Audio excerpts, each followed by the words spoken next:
Howdy everyone, it's me once again, the one and only Killer Dan.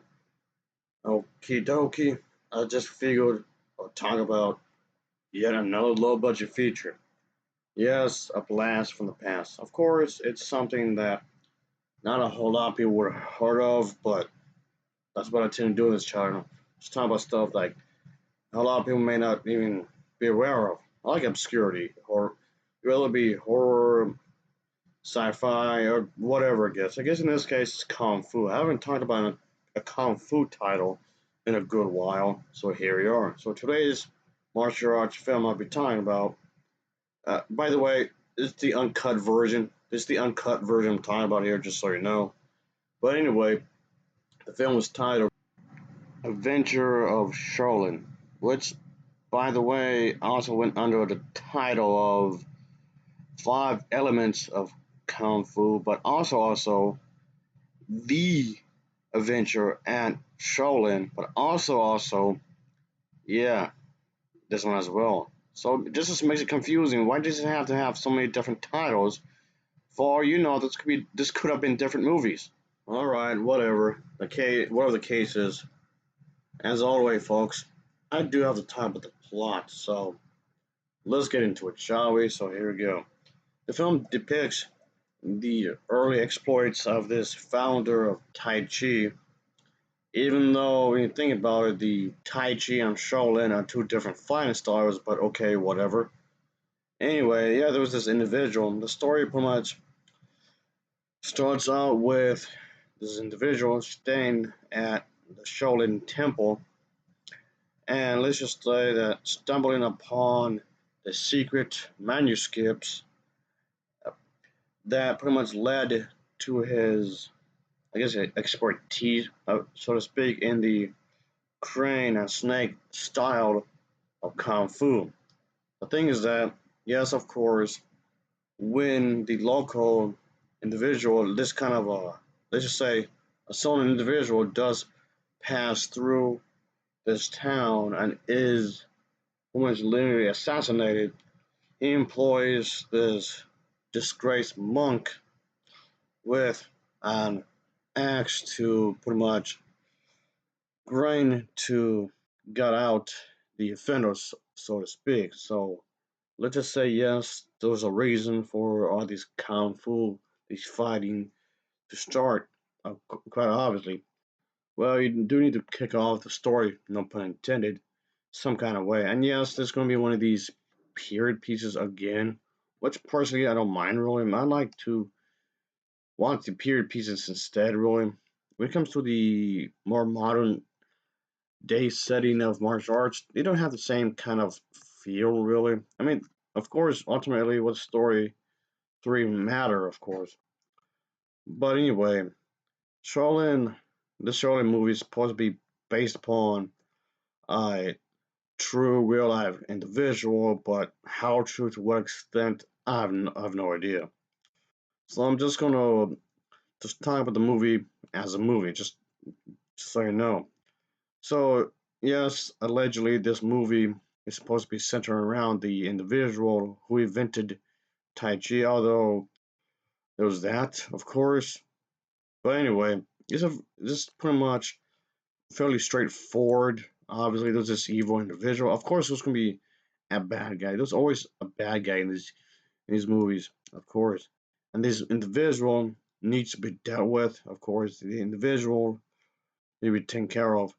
So we get to see there's a group of characters that must do their thing. Of course, this batch of characters. Let's just say these certain characters do have their own particular set of style, of set of skills, I guess you can say. There's even a female fighter in this one, folks. Yes, that's in here, folks. Which I do have to point out because that's pretty much routine in these types of movies. Yes, of course, there's going to be a female fighter in this movie. And yeah, that's kind of the thing, though. It just seems like you'd be surprised how many people don't know this. There are female characters in these movies, and they will have their own thing, their own role in these types of films. So It could vary from maybe there could be a waitress or some restaurant, or maybe a business owner of a restaurant or whatever. It could be almost anything really. That's not the most obvious thing ever when it comes to this genre, but a lot of people just seems to think that this genre is just a male dominated thing.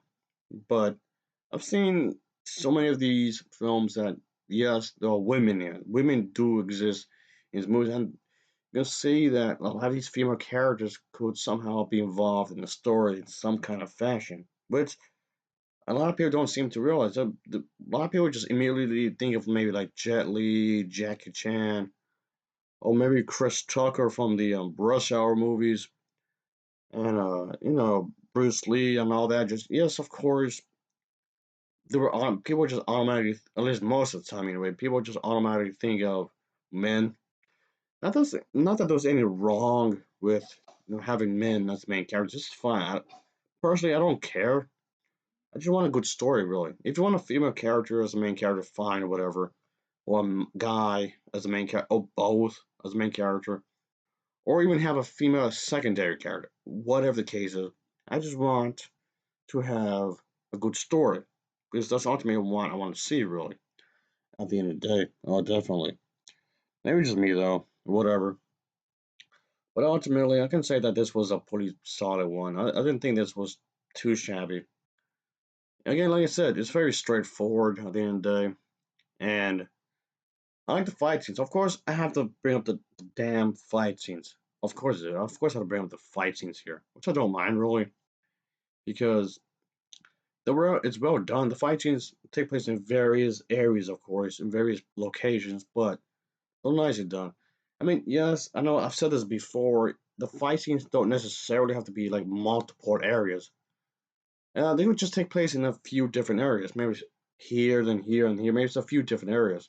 They don't necessarily have to be like so many different fighting places. But if you are going to do that, if you are going to have like multiple fight scenes in various areas, you might as well try to make it entertaining. But it gets tricky. A lot of people believe that the more you have, oh, it's fine, no big deal. But it could be tricky concerning the fact how do you do this without making it repetitive? How do you have like multiple fight scenes without making it repetitive, really? And because after a while, it just gets boring. It gets monotonous, I guess, in some ways. But so, how do you make it in such a way and still make it exciting? Well, those ways, of course. It just depends on the execution, obviously. And the way it's done here, it's nice. It's not too shabby. You just have to be careful how you do it. And the editing during the fight scenes aren't too bad, but all this is well choreographed, I should say. Not too shabby in what they were trying to do, I reckon. But yeah, ultimately, I'll say give this a shot. It's not too shabby, really, for what they were trying to do. And yes, it's been on my to-do list. Yep, it's been on my to-do list for quite some time anyway.